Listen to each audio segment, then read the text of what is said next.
এই তিনজন আত্মীয়র বাড়িতে ঘন ঘন যাবেন না। সময় থাকতে জেনে নিন, জীবনে উন্নতি হবে।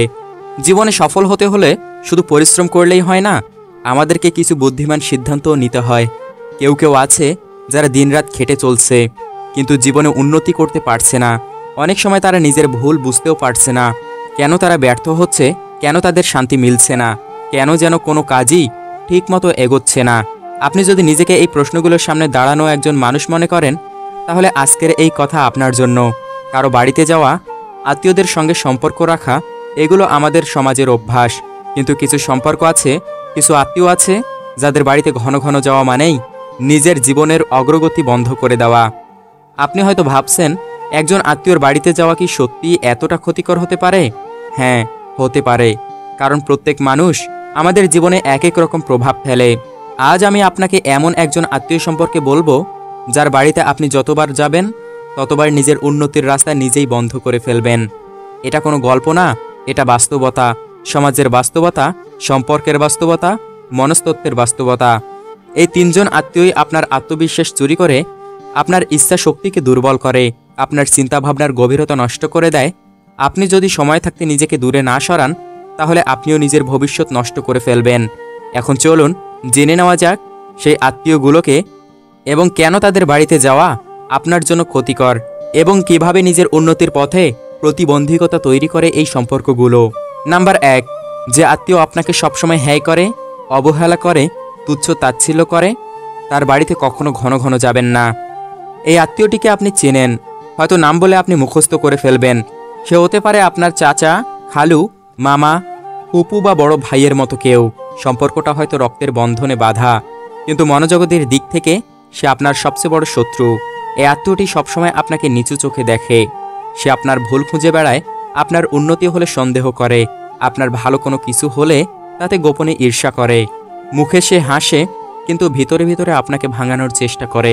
আপনি যখন তার বাড়িতে যান, সে মুখে হেসে আপনাকে অভ্যর্থনা জানায় ঠিকই, কিন্তু একটু একটু করে আপনাকে এমনভাবে কথা বলে যেটা আপনার আত্মবিশ্বাস ভেঙে দেয়। যেমন, এই তো এখনো চাকরি পেলি না, তোর মতো ছেলে দিয়ে আর কি হবে, তুই ওকে চিনিস, ওকে দেখে শিখ একটু, কি উন্নতি করছে, তোর তো অনেক বড় স্বপ্ন, কিন্তু তোর তো কিছুই করার ক্ষমতা নেই। এই কথাগুলো সরাসরি আঘাত না করলেও ভিতরে ভিতরে আপনাকে দুর্বল করে, আপনার ইচ্ছাশক্তিকে নষ্ট করে। আপনি ভাবেন হয়তো সে ঠিকই বলছে। এই একটা হয়তো শব্দটাই হলো বিষ। এটা আপনার আত্মবিশ্বাসে বিষ ঢেলে দেয়। আর একবার যদি আপনার মন বিষাক্ত হয়ে যায়, তাহলে আপনি আর নিজেকে বিশ্বাস করতে পারেন না, নিজের স্বপ্ন নিয়ে আর লড়তে পারবেন না।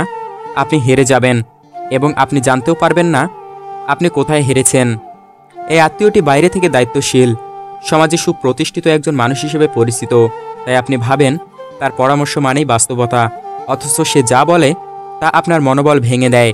সে আপনাকে কখনো উৎসাহ দেয় না, শুধু কাঁটা বিছিয়ে দেয়। তার বাড়িতে গেলে আপনি কি কখনো শুনছেন, তুই পারবি, তুই কর, তোর উপর আমার বিশ্বাস আছে? না, শোনেননি, কারণ তার উদ্দেশ্যই হলো আপনাকে ছোট করে রাখা, আপনার ভাবনাকে সীমিত করে দেওয়া, যাতে আপনি তার চেয়ে বড় না হতে পারেন। এই ধরনের আত্মীয়রা মনে করে আপনি যদি বড় হন তারা হারবে, তাদের অহংকারে আঘাত লাগবে, তাই তারা কখনো চায় না আপনি সফল হন। আর আপনি যদি এই আত্মীয়দের বাড়িতে বারবার যান, তাহলে আপনি নিজের অজান্তেই নিজেকে ছোট ভাবতে শিখে যাবেন। আপনি তাকে গুরুত্ব দেবেন, তার কথাকে সত্যি মনে করবেন। ধীরে ধীরে আপনার আত্মবিশ্বাস হারিয়ে যাবে। আপনি যাদের সঙ্গে সময় কাটান, তারাই আপনাকে গড়ে তোলে বা ধ্বংস করে। যদি আপনি বারবার একজন আত্মীয়র বাড়িতে যান, সে আপনাকে দুর্বল করে, তাহলে আপনি চাইলেও শক্তিশালী হতে পারবেন না। সমাজে অনেক সফল মানুষ আছেন যারা নিজেকে গড়েছেন শুধু একটাই কারণে, তারা বুঝে গেছে কার সঙ্গে মেশা উচিত, কার সঙ্গে না। তারা আত্মীয়র বাড়িতে যাওয়া বন্ধ করেছে, কারণ তারা বুঝে গেছে আত্মীয় মানেই বন্ধু নয়, রক্তের সম্পর্ক মানেই নয় নিরাপদ সম্পর্ক। আপনার নিজের উন্নতির জন্য কঠিন সিদ্ধান্ত নিতে শিখুন। যদি প্রয়োজন পড়ে রক্তের সম্পর্ক থেকেও দূরে যান, কিন্তু নিজের স্বপ্নকে মরতে দিবেন না। আপনি যদি জীবনে উন্নতি করতে চান, তাহলে আজই সিদ্ধান্ত নিন, একজন আত্মীয়র বাড়িতে আপনি আর যাবেন না যে আপনাকে বারবার তুচ্ছ করে, হ্যায় করে, আপনার স্বপ্ন নিয়ে উপহাস করে। আপনার উন্নতির রাস্তায় সবচেয়ে বড় বাধা যদি হয় আপনার আত্মীয়, তাহলে দয়া করে সেই বাধাটিকে চিনুন এবং দূরে সরে যান। তাহলে আপনি নিজেকে খুঁজে পাবেন, আপনার আত্মবিশ্বাস ফিরে পাবেন, আপনার উন্নতি শুরু হবে। নাম্বার 2, যে আত্মীয় সবকিছুতে নিজের অর্জন দেখিয়ে আপনার মন ভেঙে দেয়, তার বাড়িতে যাওয়া আপনার উন্নতির পথে বিষ। এই আত্মীয়দের একটি অভ্যাস আছে, নিজের সবকিছু বড় করে বলবে আর আপনার সবকিছু ছোট করে দেখাবে। আপনি তার বাড়িতে গেলেই সে শুরু করবে নিজের সাফল্যের কাহিনী, কি দামি গাড়ি কিনছে, সন্তানের কোন নামি স্কুল ভর্তি, কত লাখ টাকা মাসে ইনকাম করে, কিভাবে বিদেশ ঘুরে এসেছে ইত্যাদি। এতে কোনো সমস্যা নেই যদি সেটা নিছক গল্প বলা হতো, কিন্তু না, তার উদ্দেশ্য ভিন্ন। সে আপনাকে বুঝতে চায় আপনি কতটা পিছিয়ে আছেন, আপনি কতটা তুচ্ছ, আপনি কতটা কিছুই হননি এখনও। সে কখনো আপনাকে উৎসাহ দেবে না, বরং আপনার সাফল্যকে কটাক্ষ করবে, হাস্যরস করে। হয়তো আপনি বললেন, ভাই আমি একটা ছোট্ট বিজনেস শুরু করছি। সে সাথে সাথে বলবে, এইটাও কি কোনো বিজনেস? ওসব দিয়ে কিছুই হয় না ভাই। সে আপনাকে তুলনায় ফেলে দেবে, তার ছেলেমেয়ে কত ভালো, আপনি কত ব্যর্থ। এই তুলনামূলক কথায় আপনার হৃদয় ক্ষতবিক্ষত হয়ে যাবে। আপনি হাসবেন বাহ্যিকভাবে, কিন্তু মন থেকে ভেঙে পড়বেন। এই আত্মীয়টি নিজেকে সবসময় উপরে তোলে আর আপনাকে নিচে নামিয়ে দেয়। প্রথম দিকে আপনি ভাববেন, উনি তো আমার আপন, নিশ্চয়ই ভালো চাচ্ছেন, কিন্তু কয়েকবার দেখলেই বুঝবেন উনি শুধু নিজের ইগো পুষছেন। আপনি যেন তার সামনে একটা ব্যর্থ প্রতিচ্ছবি হিসেবে থাকেন। এটাতে সে খুশি হয়।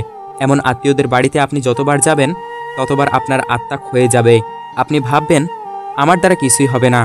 আপনার মন ভরে যাবে হীনমন্যতায়। সবচেয়ে বড় কথা হলো, এমন আত্মীয়দের মুখে নিজের সাফল্য যতটা সত্য, তার চেয়েও বেশি সাজানো। অনেক কিছুই অতিরঞ্জিত, অনেক কিছুই বাস্তব নয়, কিন্তু আপনি তা বিশ্বাস করে নিজের বর্তমানকে ঘৃণা করতে শুরু করেন। এভাবেই আপনার আত্মবিশ্বাস, আশা ও ভবিষ্যৎ ধীরে ধীরে ধ্বংস হতে থাকে। তাই মনে রাখবেন, এই আত্মীয় সবকিছুতে নিজের অর্জনকে আপনার মুখে ছুঁড়ে মারার মতো ব্যবহার করে। তার বাড়িতে যাওয়া মানেই নিজের মনোবল বিসর্জন দেওয়া। আপনার সফলতা নির্ভর করে আপনার মানসিক শান্তি ও স্থিতির উপর। আপনি যেখান থেকে ফিরে মন ভেঙে যান, মন খারাপ হয়, সেখানে বারবার যেতেই নেই। নিজেকে ছোট মনে করিয়ে যে আত্মীয় নিজের আত্মতুষ্টি খোঁজে, তার কাছ থেকে দূরে থাকাই আপনার বুদ্ধিমত্তা। নাম্বার 3, যে আত্মীয় সবসময় অন্যদের সমালোচনা করে এবং আপনার মনেও নেতিবাচকতা ঢুকিয়ে দেয়, তার বাড়িতে যাওয়া মানেই নিজের মন বিষিয়ে ফেলা। এই আত্মীয় একেবারে ভিন্ন ধরনের। সে কারো প্রশংসা করতে জানে না। কেউ ভালো করুক তাকে ঘৃণা করে, কেউ উন্নতি করুক তার দোষ খোঁজে, কেউ নাম করুক সে বলে ও তো ভাগ্য করে উঠেছে। এই মানুষটা সারাক্ষণ সমালোচনা করে।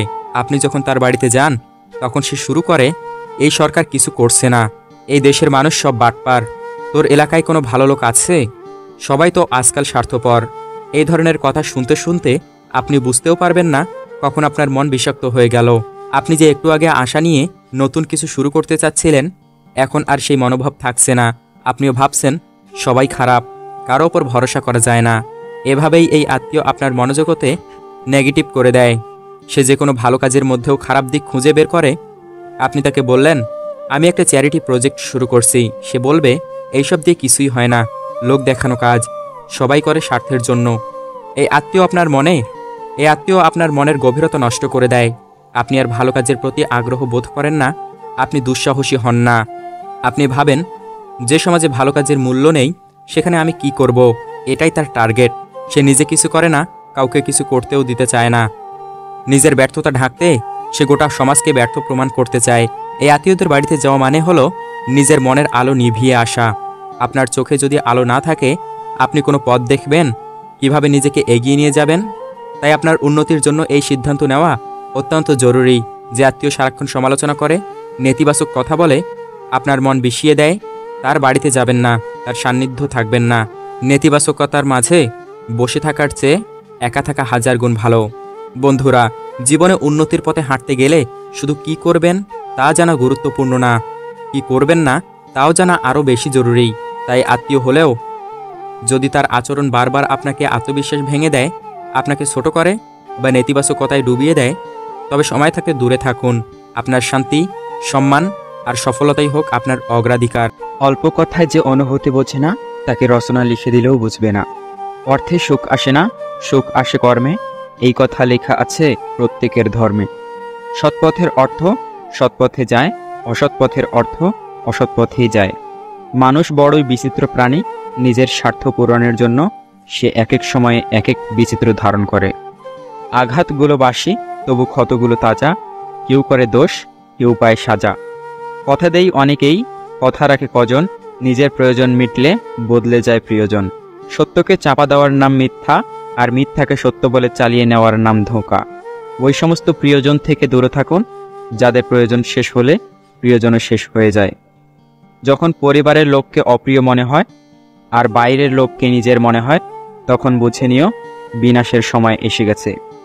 তুমি যদি এখন থেকেই তোমার স্বপ্নগুলো সত্যি করার পেছনে ছুটে না চলো, একদিন তোমাকে কাজ করতে হবে অন্যদের অধীনে তাদের স্বপ্নগুলোকে সত্যি করার জন্য।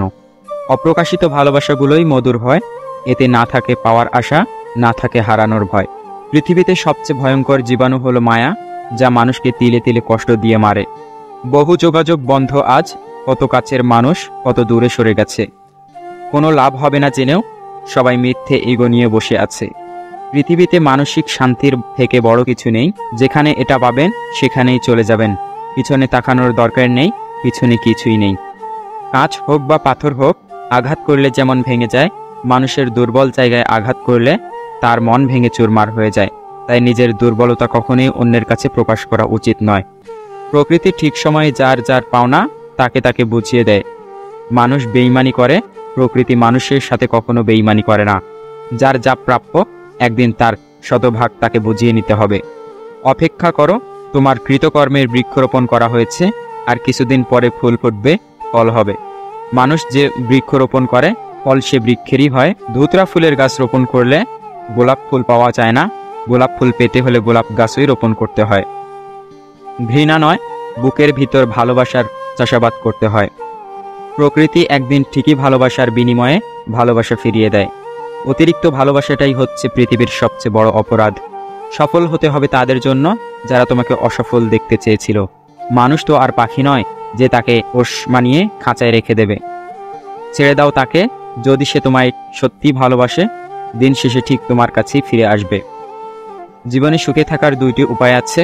নাম্বার 1, ভুলে যাও তাকে যাকে তুমি ক্ষমা করতে পারবে না। নাম্বার 2, ক্ষমা করে দাও তাকে যাকে তুমি কখনো ভুলতে পারবে না। ছোট কারণে প্রতিশোধ না নিয়ে বড় সফলতা অর্জন করুন।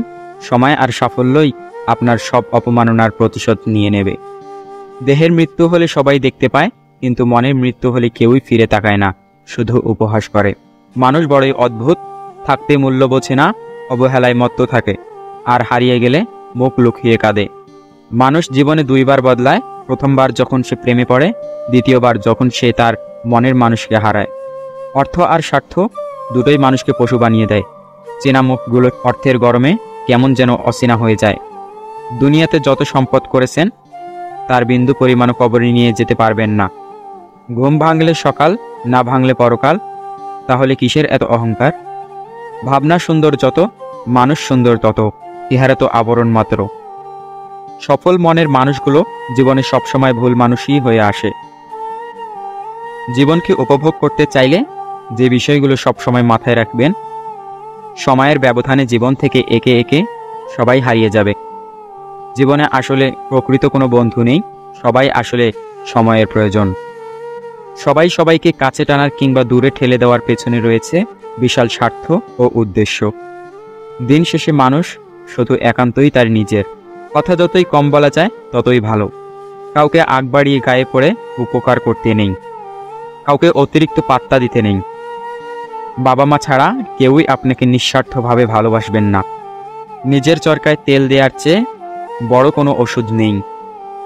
কাউকে অতিরিক্ত ভালোবাসতে নেই, কারো প্রতি অতিরিক্ত মোহ রাখতে নেই। কখনো কারো প্রতি আবেগ দেখাতে নেই, কখনো কারো অপকর্মের সাক্ষী হতে নেই। কখনো কাউকে কোনো বিষয়ে আশ্বাস দিতে নেই। তুমি তোমার গভীর আত্মবিশ্বাস নিয়ে কঠিন আপন ভাবো যাদের, খোঁজ নিয়ে দেখো তুমি কেবল সমালোচনার শিরোনাম হয়ে আছো তাদের। একটা মধ্যবিত্ত ঘরে জন্ম নিলেই বোঝা যায় দুনিয়াটা কত কঠিন।